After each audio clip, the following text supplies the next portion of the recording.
Good Monday morning, guys. My name is Jerry Miller, and this is Real Talk with Keith Smith. Thank you kindly for joining us. It's great to connect with you on the I Love CVille Network, a show today presented by Keller Williams Alliance. And one of Keller Williams Alliance's finest is in the studio, on the set.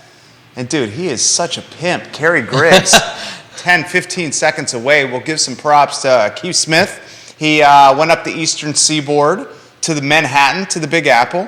Did I think it was a 65-mile bike ride. He's in transit now, coming back to Charlottesville. Nikki Chambless will join us today here as well, team leader at Keller Williams Alliance. The show is dynamic, so you, the viewer and listener, can offer perspective or ask the experts.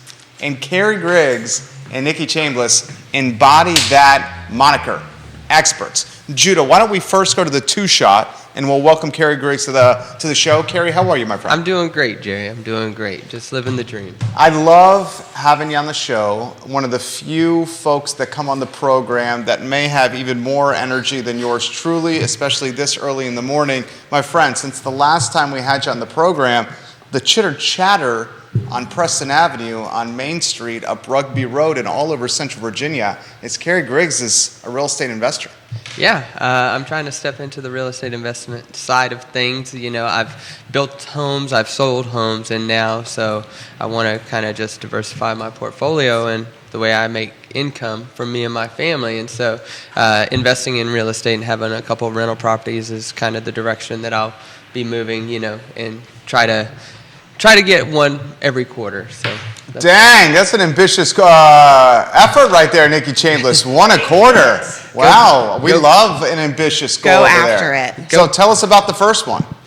The first quarter, so yeah, I was able to secure my first rental property this first quarter. The business is doing great. I have some great folks on my team. I brought on an agent with me, and he seems to be doing pretty well. You know, when you step into this real estate side of things, it's like drinking from a fire hydrant. There's just so much coming at you at all times, and it's not.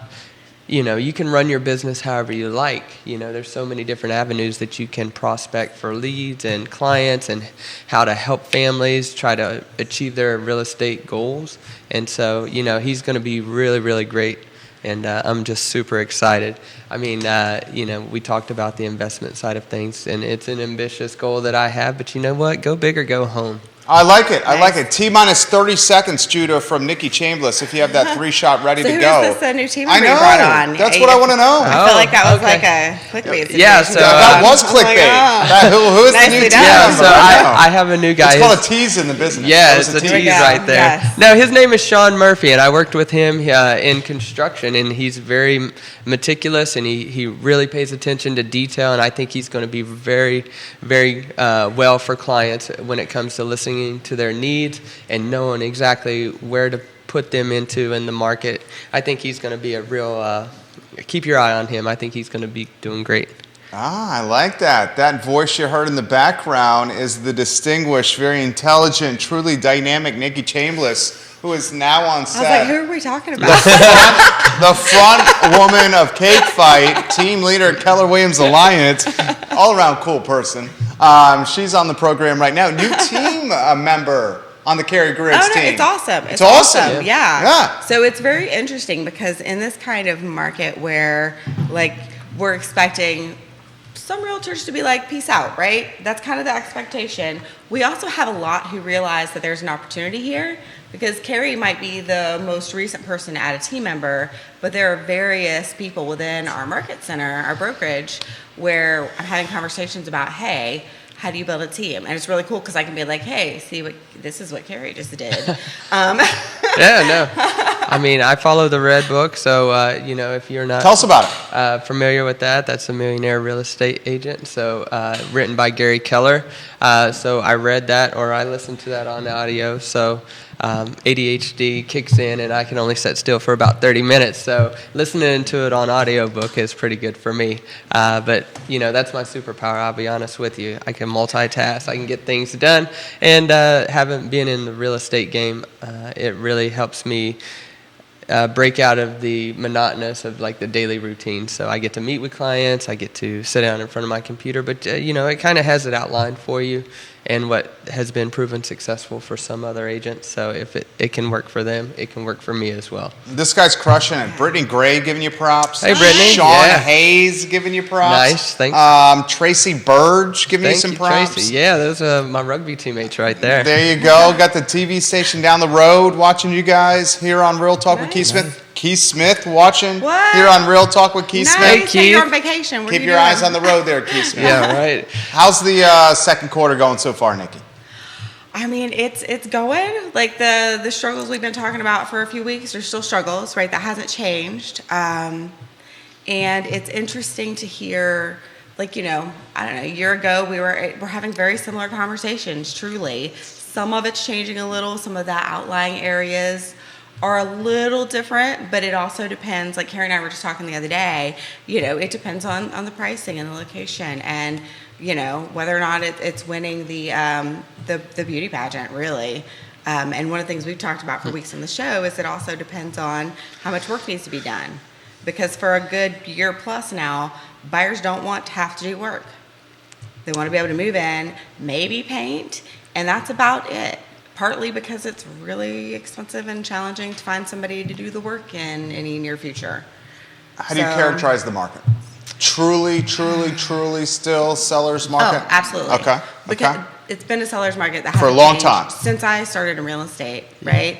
And even then, it was much more balanced when I started at the very, very end. Like, I really shouldn't even include 2016.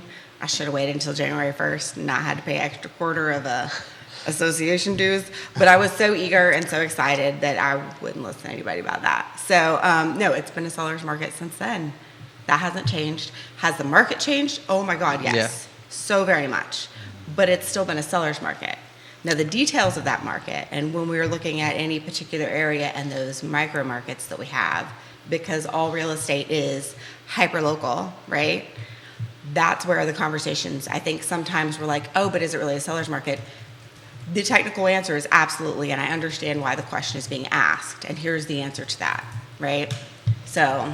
That's a great Yeah. take. Yeah, I mean, you're right. It's still a seller's market. We talked earlier in the beginning of this year that we were going to feel a shift, but I'm not feeling it as much as I once thought it was. Now, I know it takes a little while for the market to actually show what the numbers that we're looking at, but right now the inventory is just so low that it's still competitive out there. I submitted an offer on a property yesterday where they were collecting bids. 9 offers. Only been on the market 2 days. Oof. And that's not even in the Charlottesville area. That's between Charlottesville and Richmond. Can I ask the price point? Yeah, it was only like $270. Okay. It So wasn't that's entry point? entry level, and Yeah. these buyers out here that are scrapping for these first time homes.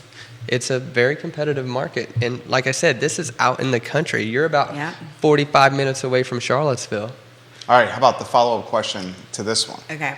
Is it more difficult now for first-time home buyers than it was during peak COVID? When rates were 3, when rates were 2.75. I'll set the stage and then get out of the way of the experts here. Okay, we have less inventory. That inventory has significantly appreciated in value since when rates were 3, which was March of last year. Since March of last year, we've had double-digit appreciation. On top of that, rates have 2x'd. So while there's potentially less competition, rates have 2x and values have what? 12, 14, 15%, depending on the zip code? Yep. Appreciation. Where do you guys want to go? I'll start that Go for one. So do I think it's harder than what it was in peak COVID? No, not necessarily for Okay. first-time home buyers, only because you had those first-time home buyers that were in the market because they were getting a great interest rate and the money was almost free. Let's be honest, at 2.75. It's free money. That's Yes, free it money. is. Yeah. And especially when it comes to purchasing a home. Right. So I think that with the interest rates, the Fed's raising the interest rate to slow down the market a little bit. I do think that took some of the buying power from the buyers, so they may have to sit on the back burner. We're not seeing as many competitive offers that are in there, and I think people have had the opportunity to kind of adjust, educate themselves on the market since peak COVID, and be prepared for when they are ready to make that offer. Such a fantastic take. There's a Honda CRV on Market Street that's giving Kerry props for that take. With the root-a-toot of the horn right there. Nikki, jump in here. Your thoughts. I mean, it's live programming. She can appreciate this as the front woman of Cake Fight. You never know what's going to happen in downtown Charlottesville in a studio that is a storefront when probably it should be inside the building and not at storefront level. You know, it just keeps it exciting, Thank right? you. Thank you, Nikki. You know, if we can't handle that, then our ADHD is probably going to hurt us in a lot of other ways. There it is. I'm pretty sure we're a trio of that 100%. give a mouse a cookie I know. situation going Judah's on. the one that's keeping us in line. You know what? Thank Somebody's you so gotta much. keep us straight. Everybody needs a Judah. There's only one, though. Sorry, y'all. What do you think? Do you think more challenging now? No, I 100% agree with Kerry, Okay. and I'm not just saying that because he's sitting here, because I will definitely disagree. We will disagree with I each know you other will. when We needed, will. right? That's important, right? Yep. Or just have different perspectives on it. I don't think it's harder. I don't think it's easier. It is different. And that is one of the, I feel like I say that a lot, but it's because it's true. Whether it's the perspective of a buyer or of a seller or of being an agent or a lot of our partner companies, we're all in this beautiful mess together. 100%. Right? So no, I think it's just different. Yeah. And for exactly the reasons that Kerry said. Do you think here's the follow-up question when we get to this, and I'll throw this specifically to you, Kerry. If rates drop, does that make things better? Or does that make things more difficult and more bonanza? It's going to make it more bonanza, only because you're going to see those people start to get back into the market that probably weren't financially ready, but they're going to take that risk because they have the ability to get a lower interest rate. And that's what everybody's talking about. Everybody's concerned about the interest rates, or, they're trying to get in a good interest rate. And so once you get that, again, you have the sellers that had refinanced at 2.75, and at that point you might as well just keep your property and buy something else and use it as a rental, because again, it's free money at that point. I don't think. How much of the inventory pinch is those of us that got the 2.75s and don't want to get off it? I think we got the equity, but we don't want to get off the rate. I think there's a good little bit of that. I'd say about, if I had to just throw a number out there, I'd say probably 25% of the buyers are just really concerned about, well, I got this interest rate. I just had a conversation with somebody yesterday about selling their home, and they're like, well, I have less than 3% interest. I don't really, I don't think that I can get a monthly payment much lower than that at 6.5%. So, and I know that is happening in my arena, and I can only imagine that it's happening in other agents, producing agents' arenas as well, when they're sitting down to have that conversation. Let's give the godmother some props. Donna Patton herself. Oh, yeah. She's watching the show. How about that? That's a good nickname, right? The godmother? Actually, The godmother, yes. yeah. The She does godfather? kinda- She's the godmother, right? She's the one that I'm here comes for and knocks this. on my office door when I mess up, Donna, and she's like, the hey. godmother Patton. I love it. Forever known. You are beloved on this set, Donna. That is correct. Michael Plecker also watching the Nice. program. Long and Foster. Ness Nice. Realty, hello. Lonnie Murray, hello. Kevin Higgins, hello. All right, this question for Nikki Chambless. Summer, usually less because of vacations. Yep. Expectation that Yes. even less inventory this summer. Even less of everything. Okay. Truly. I really think that seasonality, I think we're seeing it. I think we saw it over winter, right? And I don't mean going back to 2016, 2015, 2014 seasonality. That's just not the world we live in, right? Why is that? Because it's social, digital, mobile, everybody has access now? That combined with the lack of affordable housing, the lack of inventory, Also, when price when it's increase. available, you jump. Yeah, I think it's a matter of there's just not enough out there and people are tired. So yes, seasonality, but the boom of spring and the lull of summer used to seem a little more extreme, but that's because there was more out there. There was more business to be had. So of course it seemed like there was more going on because there was. And so now there's not as much going on because there's a lack of inventory. And that's just going to be our normal right now. We don't have a way to impact changing that in a great way in the near future, right? I think there's a lot of talk and hopefully a lot of work that's going into trying to change that for the future, and yet I don't know how much headway we're making in that. I completely agree. I don't think we're making any headway. Probably not. How far are your buyers going, Kerry?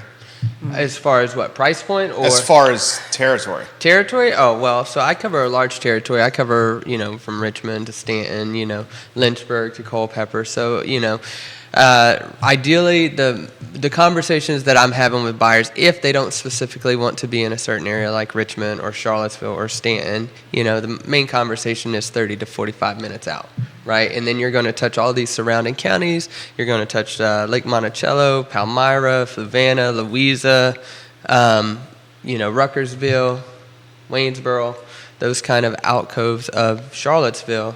And that's only because it's a 30-minute commute. And I mean, if it drops your price tag $150,000, $100,000, most people are willing to go that. Comments are coming in. We'll get to those right now. Joe Albrecht, giving you some props that's right my now. brother-in-law right there. What's up, buddy? Shannon Curtis, hello, welcome Nice, to the nice. show. Hey.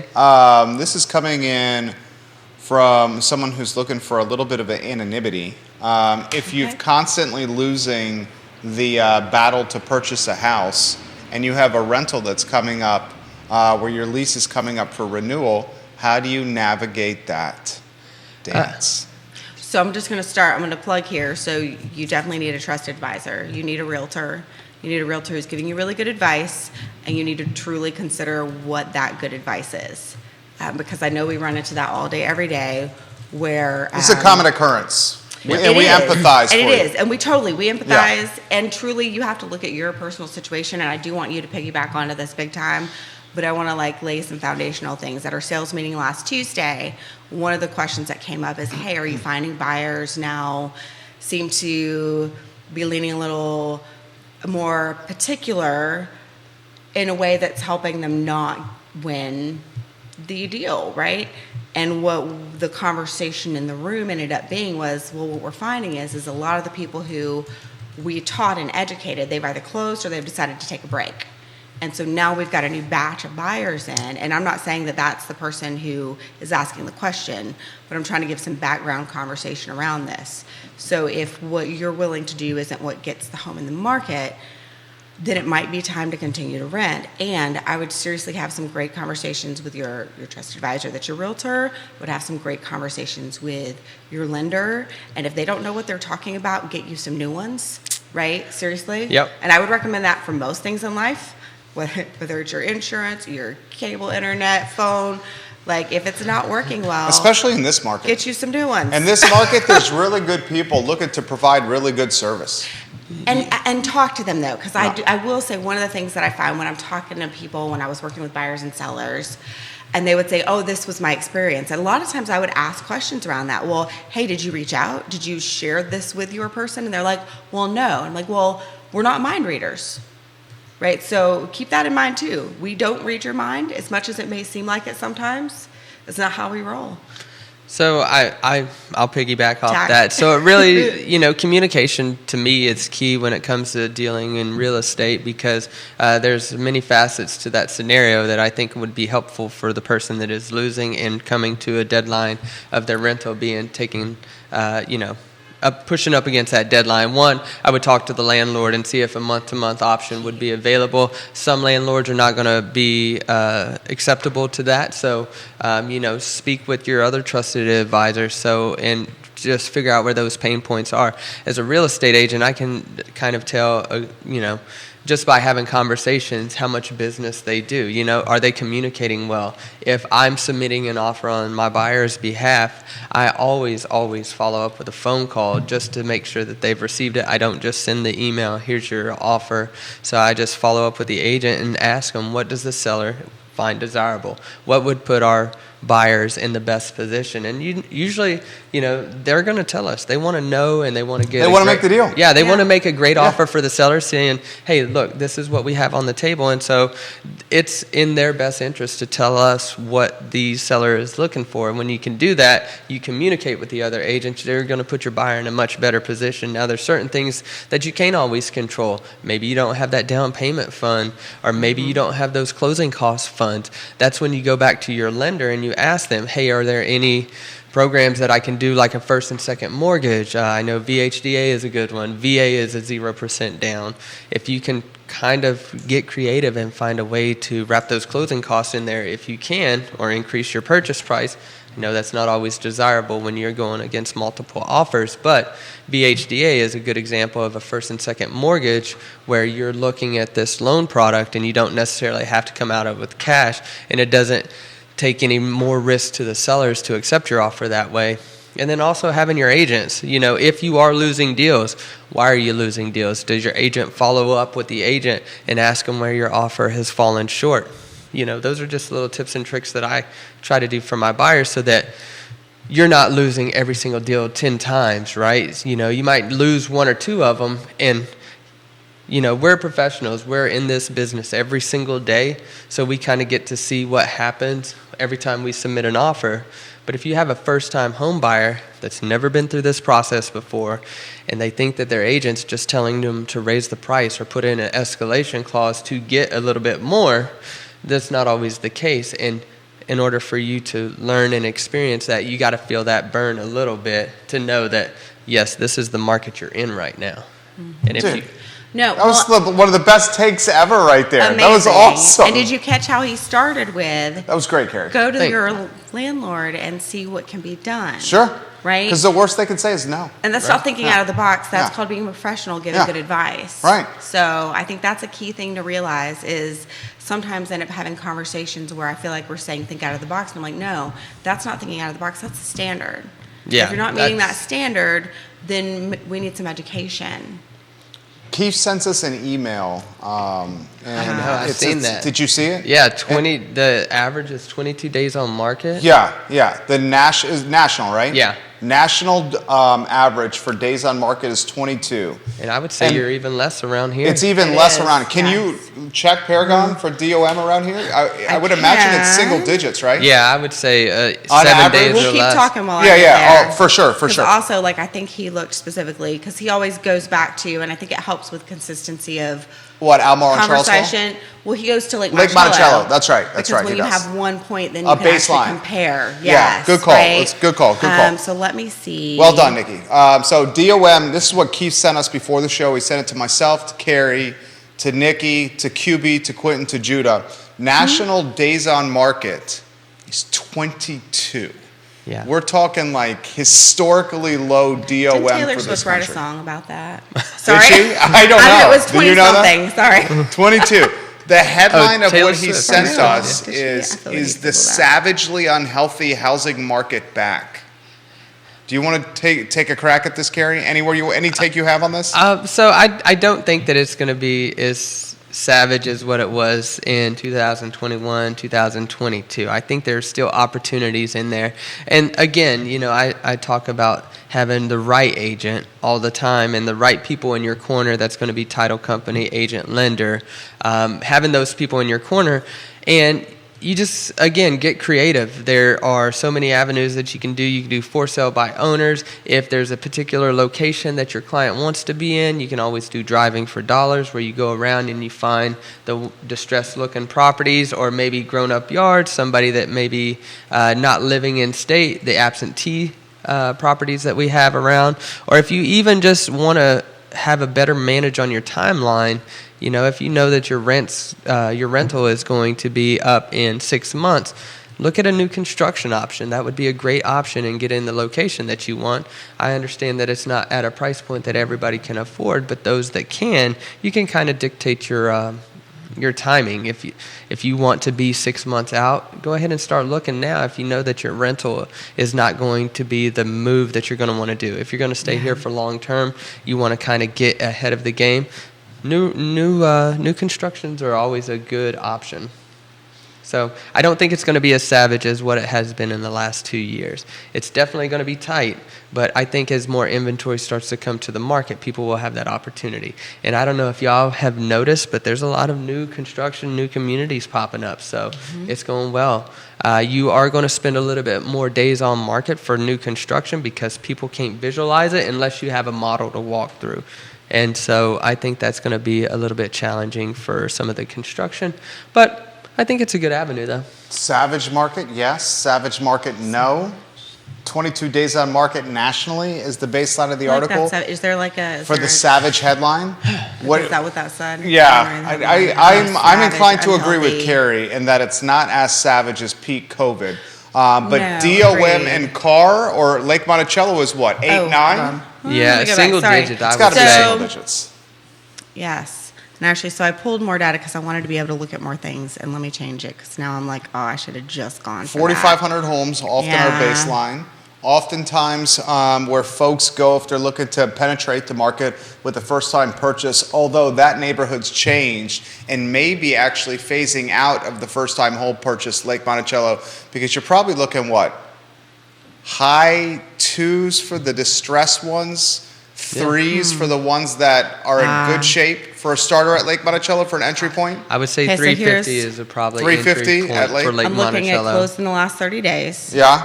Lake Monticello. And I'm going to take out 2 outliers. One was Okay. 132 days on market, one was 238. Okay, so those need serious work. Those, yeah. And then there's one that actually is much, much higher than the rest that I'm leaving in just for Kicks and giggles. giggles. Yes, I was like, oh, don't say that. 41, right? Okay. Okay, so I'm going to leave that one for now. Oh, just kidding. Wrong way. Reverse. Also, did you know in that Troy the Bop It thing, apparently you can win? Crystal Berry giving you props. Kevin McMullen yay. giving you props. More questions coming in here. Even Katie leaving Pearl's that got a 40 comment Oh, here. love Nice, Katie. Katie. So even with the 41 left in there, the average days on market for that last 30 days is 7. For Lake Lake Monticello. Monticello. Wow. Okay. Now, granted, I'm So not that- going very far back, but Yeah. I'm trying to take a look at various 7 aspects here. DOM, days on market for Lake Monticello. Katie last Pearl says, I would month. say that the lake has a longer DOM than other Charlottesville area neighborhoods, but would love to hear what Kerry thinks about this. I would agree with Katie. 7 days. If you're doing a deal in Charlottesville and you price it right and your seller's reasonable, outlier, though. you got probably a max of 3 days. If you What do you hit, go, active Wednesday, open houses weekend, deadline Sunday, or deadline Monday, close of business yeah, for offers? typically it goes coming soon on Wednesday, active Friday morning, collecting offers over the weekend, open house on Sunday, decision made on Monday or Tuesday. So Close of, what do you do? Where's your deadline? Close of business Monday for offers? close of Monday business, yeah. Generally speaking, For and offers. sometimes that varies, Okay. especially You'll see- if the sellers are out of town or out of country, right? Yeah, you'll see some Tuesdays. From time to time, you'll see a Tuesday. So you agree with Katie? KTP says Lake has probably longer DOM than some target Charlottesville city neighborhoods. Yes. I Yeah, I don't agree see. with I that. don't know. I feel like when it's priced right, the lake has become so hot that it's much, much closer than ever before. Like when I first started, the lake was different in that way, and that gap What, has and that it closed was a whole far? lot. Or the price? You're saying price? The days on market. Oh, DOM. Yeah, Okay, totally understood. days on market. Gotcha. Like I think that gap has closed considerably. Yeah. So yeah, it's still different, but I don't think it's near as different. If you think a few years back, totally different ballgame. Yeah. And it's all a totally different ballgame, right? 2007, 2008, you couldn't give away the houses at the lake. And people were complaining about the drive, they were complaining about 53, all that stuff. Now people are chomping at the bit to get at the lake. It's Yeah. like less driving to the employer because it's more hybrid work from home, so the drive is less of an issue. The price point is still hot, 3s, like you said, mid 3s. I mean, where are you going to find that? It's got a great sense of community. Yeah. I mean, it's hot. It's a town within itself. It's a town within itself. You know. 4,500 And it's been homes. growing. Yeah. Like not just the number of homes in that neighborhood, because they're still building on the lots that do exist still, but the area has grown out a lot. Like when I first moved, like there was the Food Lion and a couple of things, and now, and there were other aspects too. Like I think I don't know when I first moved there if there was, but there's always been like a coffee shop in the area, right? There's always been a few things, but that's built up a lot.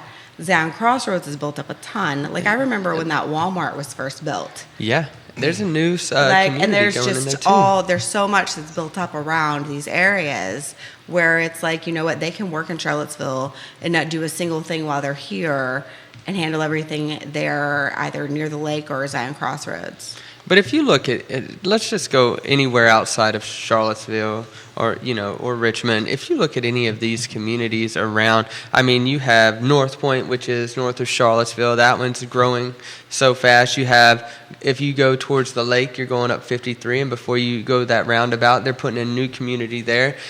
Heck, even the ones that were across the lake already sold all the lots in there. I mean, it's Old Trail, obviously, gangbusters out there. I mean, Yeah. there's not enough land to put houses out there in Crozet. They just keep on consuming everything. I mean, it's growing everywhere. Jonathan Pushard for Nikki and Kerry, he says, while I understand the days on market are slim, when I'm doing my searches on the Realtor app, I'm noticing at the higher price points, there is inventory to choose from. Yeah, there is. But you're only going to touch about, well, let's put higher inventory. Let's just say 500,000 or more. But what does that take your buyer pool down to? About 40% at that point that can actually afford a home over $500,000. I mean, this does not help the first-time home buyers that are just starting out with the families, and that's not a starter home. There is more inventory out there, that's for sure. No denying that. Joshua Ostrowski is watching in Buenos Aires, Argentina. Hey, and buddy. he's giving Kerry some props right now. What a great guy. On the program. Welcome Argentina to the show. The Kerry Griggs brand is evidently global on the I Love CVille Network this particular morning. Thank you, well guys. done, Kerry Yeah. Griggs. So this for Nikki. What changes in the last 6 months of the year, or is this what we're going to expect for the rest of the year, the first 6 months? I feel like so much of that depends on if anything big outside of the real estate arena happens. What are we talking? Bank? Yeah, I mean, I don't know. That conversation's been going on. For most of the year? Yeah, pretty much. And Yeah. so for me, it's hard, and maybe it's the ADHD, but part of me is like, okay, that's not just white noise. I know it's happening. I want to stay like on top of what's going on, but it's almost like, okay, I'm tired of hearing about that until something actually happens. And not from a life perspective, big picture perspective, but from my day-to-day, hey, how does this impact real estate, right? Same kind of thing that happened when COVID first hit, and I was having very regular conversations that were very redundant and needed with all of my clients, educating on, hey, what does this look like? How is this impacting? And a lot of it was, hey, I don't know, and here's what my educated speculation would be based on A, B, C, D, E. Is the bank thing coming Right. up with your clients? No. No? Okay. No. What, is there anything like that coming up? Scott Gillespie says, Kerry, much respect. Hey, Scott. What's up? What is the topic that's coming up with the supply chain that you guys deal with? I'm kind of curious to see what would it actually take for the housing market to slow down, because we've been, if you think about the last 3 years, we were like, oh, well, COVID's up, housing market's going to slow down because no one's going to be able to view houses, and I probably did one of my best years ever. I mean, that's at least and what a lot of people did. Yeah, that's at least what got me started onto this next couple chapters of my life, building out a team, making the transaction happen, helping as many families as we can try to help. I really thought it was going to slow things down, but no, not at all. It wasn't the COVID, it wasn't the riots, nothing. I mean, really, it's just kind of been no stop signs whatsoever. It's just So what is the stop sign? I don't know. I'm curious to Is find it out. rates? No, But it seems Yeah. like rates have obviously stalled. They've the- stalled. And the- they did impact buyers because No. the market's still moving. Is that what you... Yeah, I mean, I thought it was going to affect the business a little bit. I was like, yes, it took some of the buying pool down, as far as what they qualified for. Man, but there are still so many buyers out there in the market that have been searching, or that, like Nikki said earlier, we closed those buyers out, and so they already have a home now, and they're starting to live their best lives. But can you imagine if you would have bought a house in 2020, 2019, you can turn around and sell it right now, and you would have made, we joke earlier before we got on air, 50% of the value in the house now. I mean, in reality, you could probably get about 30% equity out of that just off of a 3-year purchase. Okay, which is so that's unreal. the position our family is in. Yeah. Okay, literally in that position. We talked about this briefly last week, but here's our plight. This we bought in March of 2020. Okay. And in March of 2020 was when we thought the world was coming to an end. Remember? We Yeah. were like going in places with like latex gloves on. And Hazmat suits. space Oh, yes. like people were wearing Yeah. Oh, for at the sure. grocery stores. That's when we had to take our shoes off before coming in the house because we thought the COVID was on the shoes. Oh, Yeah. I disinfected my groceries. Remember and brought that? them in. We threw our bags away. I know. We stripped after I going to the know. grocery store. Remember? Yes. That literally Yes. is what we did. Yes. I know, it's so crazy. So, but here's the problem, and we'll get to these comments that are coming in here. Here's the problem. The step up is also 30 to 40% more expensive. Yeah, you're and right. the step up is got a rate that's a 6 or a Yeah. high 5. You're right. So that equity gets eroded, and then the monthly payment is substantially more. You're right. It is. We're living in crazy times right now. As far as like the real estate goes, it's like the Wild West. You can try to predict it. You can try to, get ahead of it. But honestly, I don't know how you're going to do it. You just when preparation goes with like expectations, you get a nice little successful combination right there. And if you are educating yourself on the market, we do this day in and day out. I have a daily routine that I follow, and it's helped me be successful. What is the routine? I would love to know that. I get up in the morning times early. I'm up around 6 o'clock. Every day? It's most days, yeah. And then I try to do my morning routine, look at social media, make sure I'm ahead of all things, check my emails in the office by 9, maybe 9:30 as I'm fielding emails. I check the market every morning. I try to check the market 3 times a day. In the morning time, see what has come overnight. At lunchtime to see if any agents got any new houses to the market. And then I check it at the end of the day to see if, let's say around 7 o'clock, you're going to see all the houses that are going to be dropped on the market that day. This is a man with a plan right here. And then you send that out to your clients. Your day starts the day before, so you send that out to your clients to see if there's any interest in that so you can get ahead of the game. And so if you're constantly preparing for those moments to be ahead of the market and understand that, you got to... I joke with my family all the time, and they give me a hard time, but I work 7 days a week, and what I consider work now is, I'm on my phone right here, and, it's 100%. Easy stuff. Even if we're not on our phone, we're working. Yeah, it's not swinging a hammer. We're consuming our mind with work. Yep. Are you not? Yeah. Always going. Constantly, yeah. We're trying to constantly just be in touch with people, but... I have a hard time explaining that to people. I have a hard time explaining that to like family, to my better half. Like have the conversation with J-Dubs here. Like, there's some reels that can help with that. Leaving, when you walk out the door, being able to leave it. Yeah. I've been able to do that in 15 years. So there's 3 phases for me. I call it, one's a job, one's a career, and one's a lifestyle. I have a lifestyle in real estate, and I'm constantly networking. I'm meeting great people, meeting new people, not to necessarily sell them a house, but I always joke around. If I'm in a room of 100 people, only 2 of them are going to probably want to buy or sell. But I try to utilize all that. There might be plumbers, lawyers, carpenters, things that I need in my life. And so I connect with them. And so when my clients say, hey, do you know somebody? I'm like, yeah, I had a friend do that this morning. He's like, hey, do you know a handyman? Yep, here you go. Right? And so you're constantly meeting new people. I don't come from the Charlottesville area. I'm actually from Oklahoma. So when I came here, I have to create, you always hear real estate agents say, work with your sphere. Well, I had a very small sphere, so I had to do something that increased my sphere quickly. And so that's why I'm always meeting everybody in a room. You guys should play like the last 20 minutes of what Kerry's been saying on the show and the Keller Williams rookie, what do you call it? The team Amanda's running? Alliance Home Team. Part of their intro, They have this incubator team where the new to the team at KWA, they go down Amanda Spagoni's team. This has been like a tutorial. Okay, but also, so keep in mind, this man is the networking king. I know he is. It's incredible, legit. And he's got relentless energy, and he's extremely likable. Well, he's putting in the work. But part of it, would you have this relentless energy if this weren't something you were passionate Great about? question. Right? Because that's...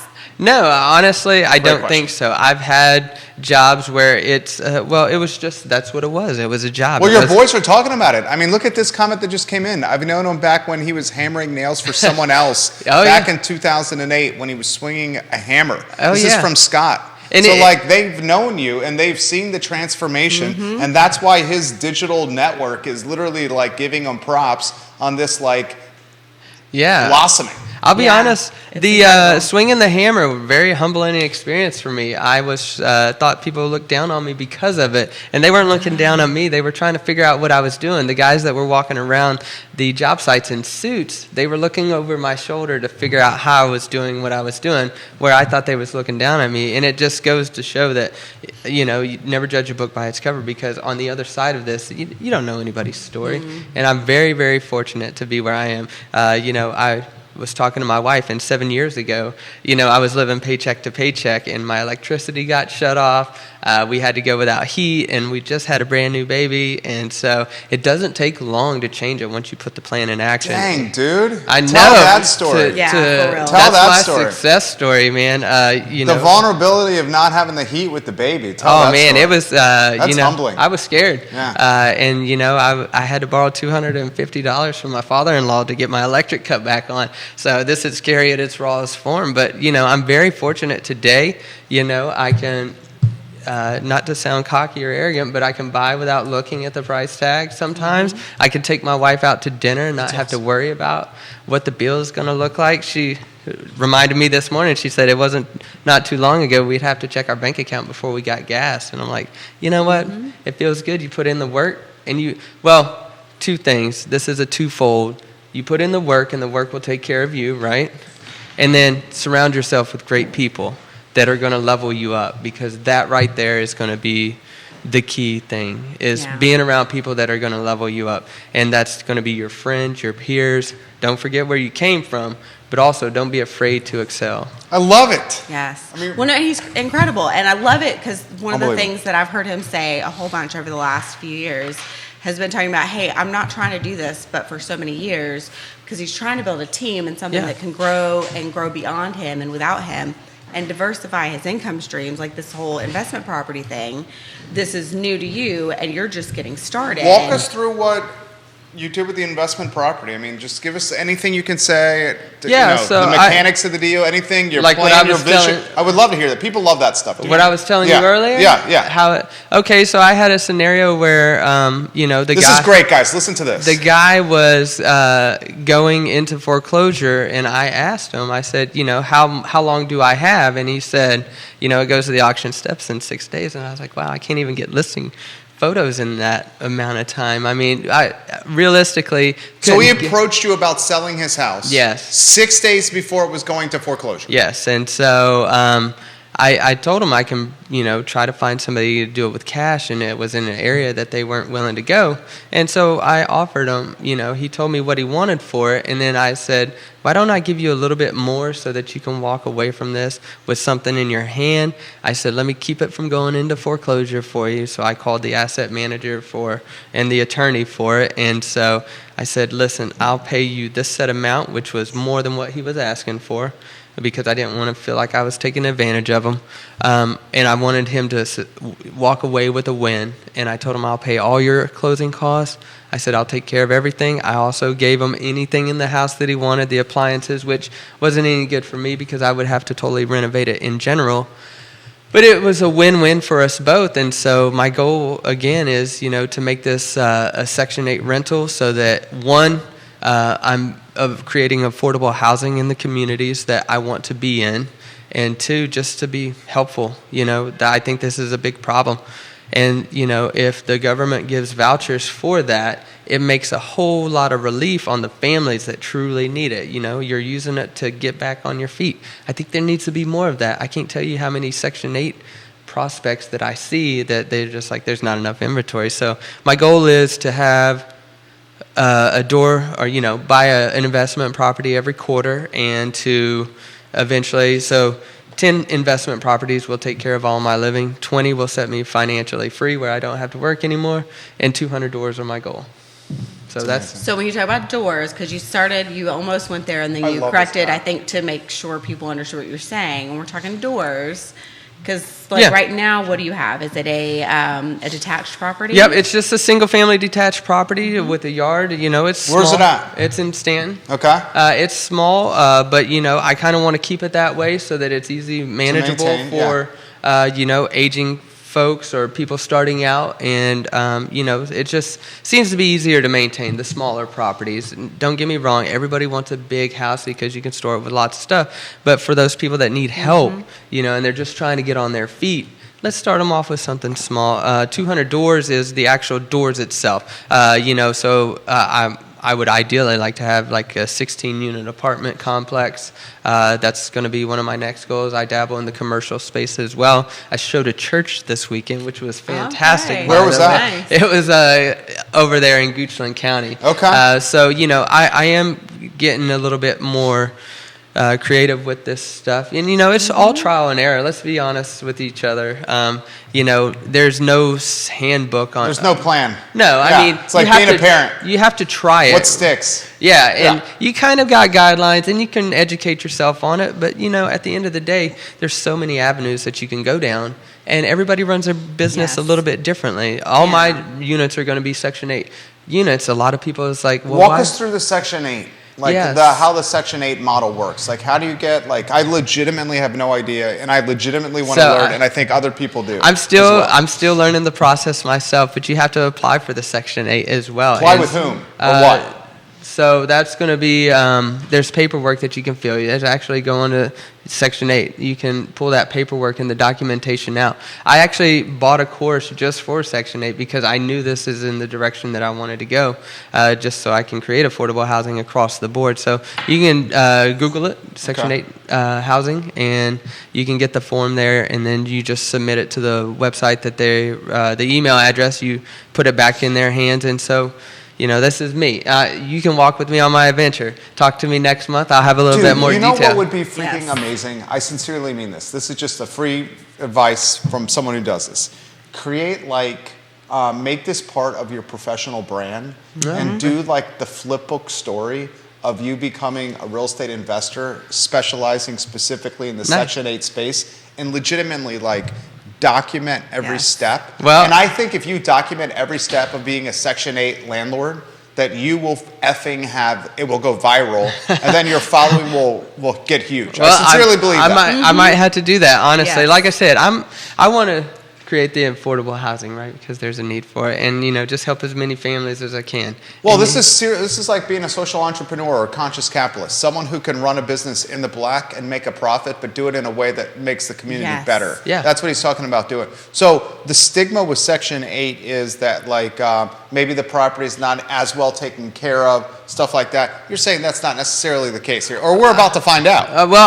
That's where I'm going with that. I mean, I think it's going to be just fine. I mean, you vet your tenants like you would any other process, and quite frankly, if they're getting the assistance from the government, they don't want to lose that voucher either, and so I feel they're not going to destroy it if you vet them well, and there's the application process that everybody has to go through, and if you just vet your tenants well, I think they're going to take care of your property for a while. Well, and here's the other side of that, and I don't know all the details because it's been a minute since I've looked at them, but they have additional requirements. And so as an investor, you have a little more paperwork, but for your tenant, they have requirements above and beyond what you can put as a landlord that they have to follow, or they don't get to keep doing this. So they're highly motivated to make this work. This is truly a win-win that you're creating. From my education process, there has to be an inspection every single year without fail. So they have to come in, as one for the landlord, they're going to come in and make sure that it is up to par with what the standard of living is going to be. And that's a great opportunity for me as the landlord to see how the tenant has been living and treating my property as well. Now, again, I would put it into the leasing terms of that to have access, every 120 days to do a quarterly inspection just to make sure that the property is how it was when I let them use it, and to make sure that no damages. But I think there's some things that you can do to help yourself as well. Taking out the dishwasher, right? That's a luxury item, not necessarily a necessity. No ceiling fans, things like that. Things that are going to eliminate your risk as a landlord, I think is going to be extremely helpful, right? These are going to be your basic needs that you have, not luxury items. This comment's come in, multiple comments. People are loving this story here. Fantastic story, very inspiring. This is from Jennifer Sherling. She says, tough to find $40,000 deals, though, if you're not in the business. Is that right? But again, it could be anything. It just happened to be this small of a deal, but you can do it with land. You can do it with all kinds of things. This one is in truly need of work. I mean, I wish I could show pictures of it, but you see them driving around all the time. I like to call it driving for dollars, and you just look around, and unfortunately, not all houses are going to qualify for financing, but it's look at it. And being that I come from a contractor background, I feel like I have a little bit of an advantage on that front. Yeah. Because I can kind of just... Kerry, you got a lot going for you. When I say it out loud, it sounds a little weird, but, all the background things that I've done to lead me up to this, I realize that I have always been involved in housing at some point. But, you drive down the road, you see a house that has been caught on fire. Well, if you look at it, it still has a functional foundation. You have plumbing. You have the wires ran for the electrical. So now all you have to do is put it back to framing and building and a roof. I'm probably going to spend just as much, if not more, on the renovations than I did when I bought the property. So you have to just take that in consideration, and then you can do it, turn around and do the BRRRR method, right? Real estate investors out there know what that is. That's buy, renovate, rent, and then refinance. So, you get creative and things like that. And if you need some help, do an FHA 203K loan to purchase that property, then put the money into it that you need. So there's so many different products that you can use, and that's only 3.5% down. That's their money. That's other people's money that you're using to flip a home that you just went out and drove, and you, I call it skip tracing, where you contact the, maybe I'm getting myself in trouble here, but you contact the homeowner from the GIS and you ask them, hey, would you be willing to sell your property? I don't think there's anything wrong with that. Right? It's public record. Yeah, right? Public record, and you just you Google them, research them, and then you ask anybody, them. As long as they're not on the do not call registry. Right, there you go. That's what I was saying. That's the thing. A lot of people don't realize this, but you can pretty much figure out who owns any property. Yeah, go to the unless GIS. Even if it's owned by an LLC, you can kind of backdoor that as well. Yeah, it's just on the GIS. Yeah, just drive around for dollars. You see that distressed one with the grass growed up in the yard and the gutters falling down. They may be an absentee owner. They may not live there. They may live in another state or inherited something that they don't want to pay taxes on anymore. If you can bring them a price that they're willing to settle for, and then you turn around. Like I said, FHA 203K is a 3.5% down loan that you can borrow $200,000-$300,000 and do your renovations, put a tenant in there, or even just turn around and resell it. I love it. There's so many creative ways that you can do. There's no reason not to be able to be successful. Your boy Kyle Miller giving you some props. He does a lot of this stuff. He does, man. Kyle's a great dude. What's up, Kyle? He's a real estate investor. You know what? He's watching now. He's a podcaster too. You know what? I want to say thank you, Kyle. He had a sit-down meeting with me as I was going through these beginning stages of it. So I appreciate you, Kyle. Kyle, you're a good guy. He's come on the network a couple times. Yep. Nikki, what's on the mind over there? Okay, so the more recent comment was about you can only find these things if you're in real estate. Essentially, she's saying if you're an insider, that's the only way. No, I would disagree. I think that it depends. There are lots of people who are insiders who don't have investment properties at all. No. Like that was a recent thing that happened last week where I was like, oh my gosh. I was having a conversation with actually 2 director of operations in our building. And I was like, I want your goals and dreams to be bigger than this. I want you to be able to do so much more. And I know you can. You guys are brilliant and wonderful. And wouldn't it be cool if everyone in our brokerage had an investment property? Mm-hmm. Everyone. Because we're all in real estate. Why wouldn't we not? But one of my first accesses to solid information about investing was Bigger Pockets. Yeah. And a lot of those stories that I heard, even though a lot of the people who run that industry, that business that has become quite the booming business in various arms, the whole octopus going on there, they have their real estate license now, but they didn't start out that way. No. Not at all. As a matter of fact, they took a while before they finally gave in and got their license because it just, they finally decided, I don't want to pay realtors right now. I'd rather have that be another arm of my business. But they didn't do that until that made sense as a business, and it didn't for a while for them. But they were out there actively looking, researching, finding their jam. And like you mentioned, everybody's business looks different. There's a lot of fundamental keys and best practices that if you do work for you, you just have to find that thing. Like in real estate even, what's your jam? For a lot of us, our sphere of influence is one of our major jams, right? Not for everybody though. Not everyone follows that. Some of us are introverted and are like, you know what? That's not the way I'm doing this. No. Or we move from out of town and we're like, hey, I don't have a sphere yet. And I don't want to wait until I grow that. And I don't, even if that's quickly. And so I'm going to go this route. The owners who are my word just totally left my brain.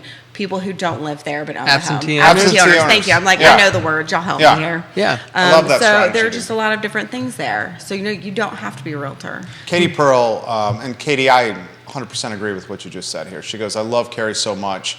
He's so willing to share knowledge. Yes. Yeah. So. You give, it's amazing. If you give more than you take, you end up winning at the end. Amen to that. But That you know is what? so I true. realized that, I can give you guys my secret sauce, and only 5 to 10% are actually going Exactly. to take that advice and try to do That. something with it. And then they're going to choose a different path based on the Yeah. secret sauce. And out of that 5 or 10% that actually going to take that advice, there's only going to be like maybe 1 or 2% that actually follow through with right. any of it. So it's not like it's actually competition. It's not. And you know what? I do It took about me a while to learn that. I Yeah. do about 8 to 10 grand worth of self education every year, right? I buy courses. That's a lot. Yeah. Yes. Well, you know what? I told You my spend 8 to 10,000. Did you hear that, dude? This, I swear to God, you should take this entire show and play it for like a KWA training Well, seminar. I mean- you spend $8 to $10,000 a year of incremental revenue out of pocket every year. yeah Now, for remember, myself. 7 years ago, That's legit, dude. there wasn't Thanks, power man. in the house. Yeah, there wasn't no power in the house, man. And And he there, killed That's what it I'm and saying. went after it, and now is No power in the spending- house yeah. with a newborn baby. Yep. Yeah. Yep. Right? And was willing to share that too. Yeah. and yeah, that one. That gave me appreciate goosebumps. you so I much. legitimately was like choking up over here when he was Yeah. telling that story. I mean, I think he knew that too. Yeah.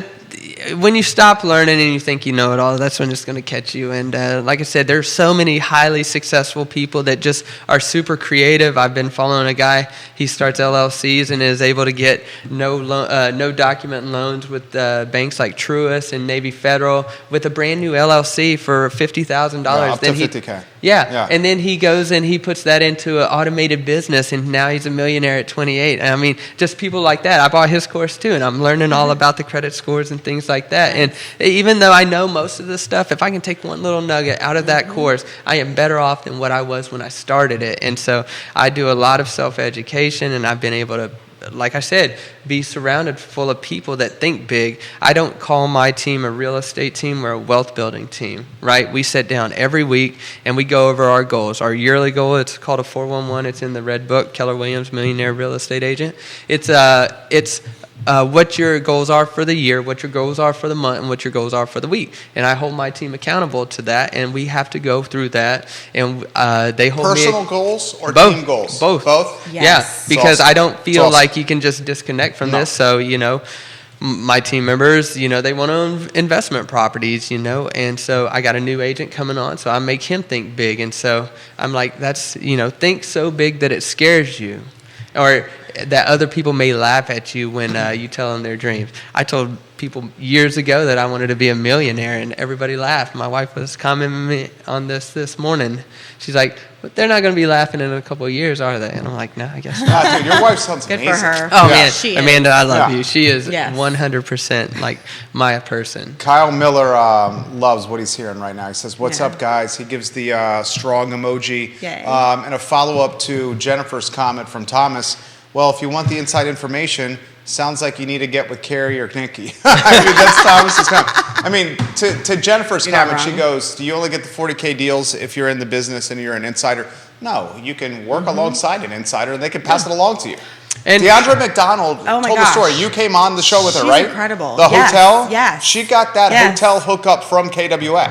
And here's the thing, I will tell you straight up, one of the things that as a new agent that I struggled with was the fact that people just automatically had mistrust for me. Yeah. And if I didn't have Realtor behind my name, and now I will say there's solid reason, and I built trust, and now I have a confidence and I have a knowledge around what I'm doing that took a good year to 3 to really build, and it does sometimes. Actually, 3 years is the magic year. I'm just saying. 3 years is where it's at. If you make it, then you're good and you know you like it. And if you're still unsure, you might want to reconsider, right? But had I not had my realtor's license, some of the conversations I had with people, they would not have had the automatic mistrust. So like there are two sides to that coin, and heck, there's even a little edge to it. I'm just saying, there's all sorts of ways to take a look at this. And you can do it whichever way it is you want to do it. But do you want to do it? And what are you willing to do for it? Yeah. My clients always come first too. I try to go through about 4 or 5 properties a day. Fridays, Thursday, Friday, Saturday, and Sunday. are my prime times. That's my work week, and then Mondays are when I clean up everything from the weekend. So realistically, Wednesday would probably be my weekend. But my clients always come first. If we go through a property and I'm either representing the buyer and they want that property, I would never in a million years consider purchasing that for myself. I'm not that kind of guy, and my clients always come first. If I have a seller that I think I can help, that is going to go onto the market, and we're going to try to get you as much profit in the shortest amount of time that we can. If there is no solution that I have for them and I can't help them out, I tell them, I'm very upfront with them and say, this is too short of a timeline, or I don't think we can list it for the price tag that you're saying. I'm not going to inflate your comps just so that I can get a listing for your house to set on there. I would rather under promise and over deliver every single time than just kind of fill your head with rainbows and butterflies. But about the insider thing, I seen a guy that was in need and I didn't see any other solution for him. You helped him. Yeah, you helped him. I gave him more than what he was asking for. That was win-win. Yeah, and like I said, he was able to. I have no problem with that. Yeah, I told him, take your appliances, take everything, sell whatever you can. I said, make money. The house next door had just caught on fire and burnt the side of his house. He got a settlement check from the insurance company because it had burnt the side of his house and he didn't have electricity on it. I was like, keep that money too. I was like, don't even worry about the repairs, because I had to do so many repairs to it anyway. And I'm like, just take it. And can we talk about that a little more? Because some of the feedback we're getting, let me mention, this is a house that no one else in the market would have wanted or been able to purchase financed. No, it wouldn't have qualified financially. So you're not taking away from the inventory that's on the market. And I think that's a really key thing. And even if you're providing a rental, and yet usually what I find in the things that like you and I talk about, Kerry, are finding properties that you're fixing things up. You're actually adding value to the market. 100%. You're not taking away from someone else who would want to buy. It's not the same thing. Beth Marcus on Ivy Road, Farmington, just shared the show. Kevin Poteet says, let's go, Kerry. Yeah. With the exclamation points. Nice. Dude is on point, man. You want Nikki and Kerry fighting your battles, guys, in this world we call real estate. These people epitomize character and morals and do anything for their clients. How about some closing thoughts for the viewers and listeners? I genuinely think, Donna, if you're watching this program, you should be playing this show for the introduction of the rookie realtors at KWA here. This guy is a wealth of knowledge, and you communicate it well, and you communicate it in a way that is like approachable, where you're not coming across as like a know-it-all, which is like even better. I still have plenty to learn, and I learn every day from people that are way more successful than I am, and I take that and I just try to surround myself with people like that. And if I had any closing statements for those buyers that are getting beat up in the market, hang in there. There is some silver lining in there. That perfect house will come onto the market, and that will be you'll realize all the no's that you've gotten to this point and why it has made so much sense when you land that perfect one. For the sellers out there, be kind, be reasonable. We're out here to help you as well. And I think that if we just do what we say we're going to do and do it with integrity, it's going to be a win-win for everybody. Well said. Same out for you, Nikki. Oh gosh, I don't even know what to say following that. I'm just saying, I don't have words. Oh, you got it. No, I don't know. I get it can be exhausting, it can be hard out there, and it can be frustrating. Like the low inventory can get really, really frustrating. And I would say take a look at what it is that you want, what that timeline is, because that's one of the things we take a look at. Maybe the thing that you think you want, maybe that's the 10, 15 year, maybe you need a 5 year, maybe you need a 3 year and it stays as an investment. Stair step it, get in, do something, right? Have something, have a part in the game at all. Don't just keep sitting on the sidelines unless you want to. If you want to sit on the sidelines, more power to you. There are so many valid reasons to do that. And yet the thing that I'm going to talk about on this show is encouraging you not to, because I have found incredible value and life change in being able to own my own home, which I did not when I first started as a realtor. Becoming a realtor was part of how I was able to do that. right? Enter the game of home ownership, know what I was doing, be able to help, be able to find a property that actually mine was financeable, but it wasn't something anyone else wanted and was willing to pay the price I was for it, right? And Yeah. it still shows that because it's still a work in progress. But get in the game. Start somewhere and have a plan forward, knowing that you're probably going to have to shift that plan. But if you don't know where you're going, then you're just kind of floating around. Awesome. And this is not a market to just be floating around in. No. Love it. I love the show. I do too. so Honestly, fun. it's It's a lot of awesome. fun. I Yeah. get to hang out with friends. As I'm I like just energized, talk. dude. Yeah. I seriously love doing It's a this. great way to start a Monday. I know, seriously, especially for a Monday morning. Now I'm just Yeah. like, let's go. Like I'm ready Yes. to like just go. I just want to like have Kerry around all the time. I mean, he's so It's great. pretty awesome, I have to say, because dude. I have him around all the time. Are you an office guy or are you like a floater? Is this positive energy in the office too? I hope so. I This hope is that- how he rolls all the time. Yeah, I Yeah. just love it. I love it. Yes. It's inspiring. Guys, Kerry Griggs, Nikki Chambless, just fantastic people. Love when they come on the show. Nikki welcomes Kerry often. I hope she does it even more. Yes. Nikki, thank you for lining this interview up. Judah, thank you for executing the show today. The I Love CVille show is Thank up you, in Judah. an hour and 6 minutes. If you didn't find this inspiring, I don't know what's going to inspire you. The entire show will be archived at realtalkwithkeithsmith.com and maybe in the KWA handbook moving forward as well. Thank you kindly for QR joining code us. that. We will Yeah. see you in an hour. Take care, everyone. Awesome. Well done. Oh my Thanks, gosh, that guys. was incredible. Thank you, Carrie. Oh yeah. Yay. Well, hey, I want y'all to come with me on my Section 8 real estate.